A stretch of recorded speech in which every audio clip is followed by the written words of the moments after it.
വാപ്പി നല്ലോണം താമസിച്ച് നമുക്ക് പോകണ്ടേ.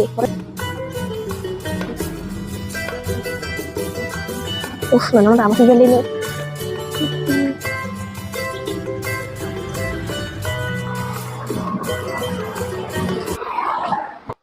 സമയം ഒരുപാട് താമസിച്ചല്ലോ. ഷെമി നോമ്പ് കുറിക്കാൻ സാധനം മേടിക്കാൻ പറഞ്ഞു വിട്ടതാ. ഇനി അവളടുത്ത് ഞാൻ എന്താ പോയി പറയും?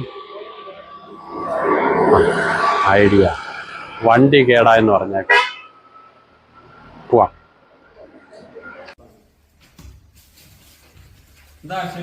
എന്തൊക്കെ എത്ര താമസിച്ചത്? അത് വണ്ടി. അതെ, ഞാൻ കൂട്ടുകാരനെ കണ്ട് കുറച്ചേരം സംസാരിച്ചോണ്ടിരുന്നു. എനിക്കറിയാല്ല, കൂട്ടുകാരെ കണ്ടാ പിന്നെ അവിടെ നിന്ന് സംസാരിക്കും. നോമ്പുറക്കാനുള്ള സാധനത്തിന് പറഞ്ഞു വിട്ടതാ. മാതാപിതാക്കളല്ലേ മക്കൾക്ക് ആദ്യ പാഠപുസ്തകം. അവിടെ നന്നായാലേ മക്കൾ നന്നാവും.